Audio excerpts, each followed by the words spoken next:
and welcome to episode 56 of the Tavern Chat Podcast. I'm your host, your bartender in the OSR, Eric Tenkar.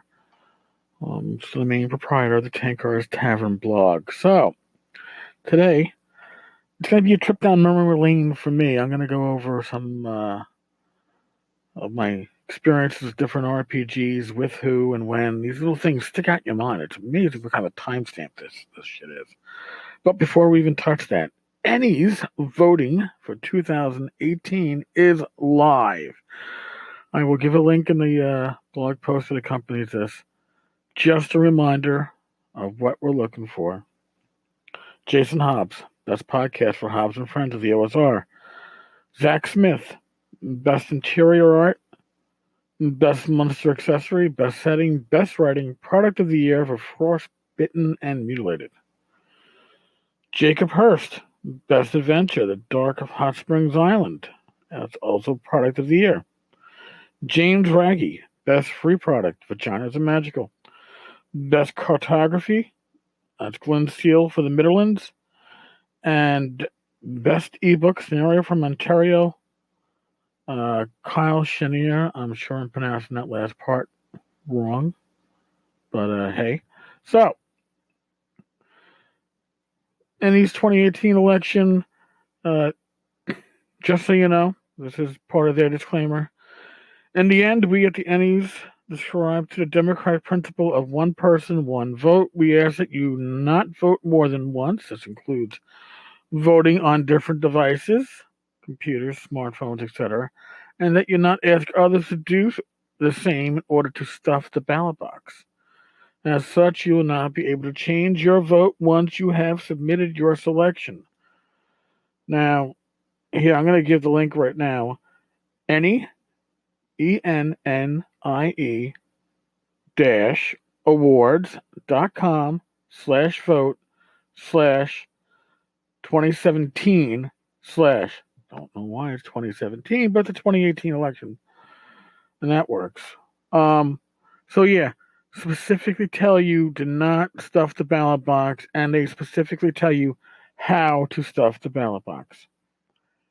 So, take that as you will. I'm not telling you what to do. I'm just telling you the instructions that the ENnies themselves give you, which is don't do this, and here's how to do this. Go figure. All right, so there are a lot of things from, I guess, my youth, especially my high school years, when it comes to gaming that stick out. The people, the events, the places you were when you first encountered or really used a certain RPG. I mean, I can remember my first Tunnels and Trolls, only Tunnels and Trolls session for 20 years. At my friend James's house, at his kitchen table, our friend Andrew D.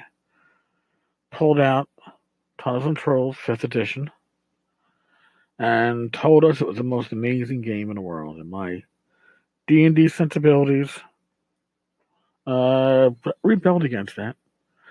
It's also the same table that I first saw the Oriental Adventures book. I remember grabbing my friend's copy, I think it was James's, and going, wow, I need to buy this. So psyched about the new classes for 1E. And we had my friend Lenny. Lenny joined the Air Force the moment he turned 18. His brother, who was older, did the same thing. Sometimes gaming can be an escape, and it was to an extent, but his mother was very controlling. But with Lenny, I remember the first time I really sat down with somebody to try to create characters for Champions. I had the box set, and I had kind of read the rules, but actually creating characters for it and realizing how many dice were involved in the process, and then trying to create an encounter for it, let alone an adventure. It was a game that quickly went back on the shelf. That was pretty darn quick. My memories of Traveler are again with a friend named Andrew, this time Andrew B. Uh, Andrew and I, 1 year instead of being assigned to gym, we got the book monitor positions. In any case, instead of going to gym, we got to drop books off to different English classes in our high school. And that would take at most 10 minutes because we fucking ran. And we would break out the Traveler rules and just roll Traveler characters in the stairwell that led to the book room. And it was fun because you could die in character generation, and somehow that actually made it a game. Character generation was a game unto itself when you couldn't survive character generation. I remember that very clearly. This is not really chronological in order because I'm going to go back to, I guess, when I was 15, 16. I was a freshman in, was I a freshman in high school or a senior in junior high? Yeah, I was probably senior in junior high, ninth grade, I guess. And my friends were going out to the Complete Strategist in Manhattan. My father would not let me go. He strictly forbid me to take the New York City subway system to go anywhere. He was mugged in it twice. Yes, good old New York City back in the 80s. Wonderful place to be. But my mother overruled him, and I went down to Complete with my friends, and it was my first time kind of soloish on the subway. I didn't know how to work the turnstile, so I put my token in, and then I pushed the turnstile without walking through it, and therefore, click, click, it went around, and I did not. And we heard a train pulling in. I'm standing there going, what the fuck do I do? And my friends are like, just go. And I hopped the turnstile. Now, admittedly, I did pay, but at the same time, I did hop. I guess those memories that stick out in your head are weird. In any case, got down to the Complete Strategist. I was overwhelmed by the amount of RPG and war game releases. I mean, I had never seen anything like this in my life. It was RPG Nirvana. And what did I do? I found the Gamma World Gray Box, which I believe is the first print, the first edition. And I bought Gamma World. Gamma World was the first. Well, it was my second RPG and also one of the first titles I bought for myself. And I still remember taking that home and delving into it and right away going, Constitution hits hit dice? You don't increase in hit dice as you get up in level? So basically, if you suck right from the start, and if you're great from the start. Wow, I'm going to make sure I always put my highest score into Constitution. Already I was min-maxing with that one. But we had fun with Gamma World, although I'm sure we never played it the way it was supposed to be played, but God only knows which way it was supposed to be played. Now, my paranoia memory comes later, and I couldn't tell you my reaction beyond opening that box, beyond going, where's my dice? I didn't have any dice in the box. It was very disappointing in the 80s when you opened up a box of a game product and the dice that you were promised weren't there, because you could literally count your total dice collection on your fingers. If you're lucky, maybe your fingers and toes. And to not have those 2d10s was distressing. So I wrote a letter, because prior to email, I wrote a letter to West End Games inquiring as to how to get my replacement dice. And long story short, I never got my dice back, but I did get an awesome letter from Ken Rolston. And It was in character, including having the computer interrupt in the middle of the letter. It was block matrix, not dot matrix. I got it somewhere. It's been posted on the tavern in the past. I'll post it up again. Really, I mean, that even back then was worth more to me than the dice, and it's a part of gaming history now that I own that is simply awesome. All because I didn't get dice in my paranoia game. And I still remember where I opened up the letter. I was at the kitchen table. It was summer. It had to be summertime. It was a bright day outside.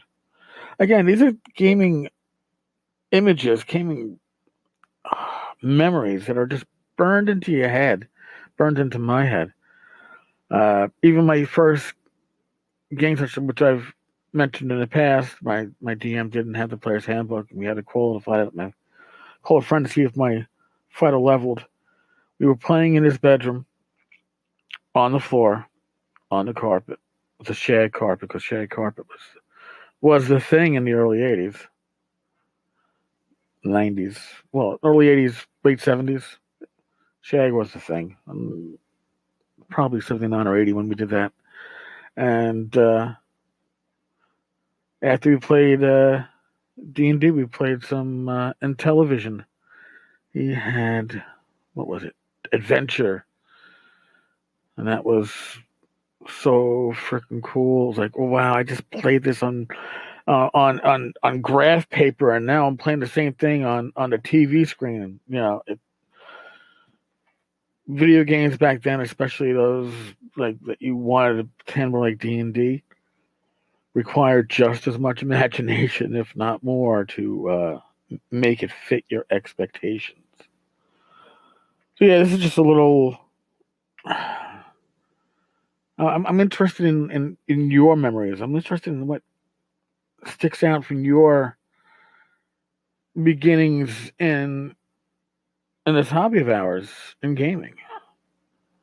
I mean, I've just given some insights into mine. I'm not even talking about my Commodore 64 and how my eyes lit up when I realized that with the 5.25 inch floppy, was it 5.25 inch floppy disk, 3.25 inch floppy disk, 3.5 inch, whatever, the larger floppy disk. If you notch the other side of the disk, you now doubled your capacity because that was double sided.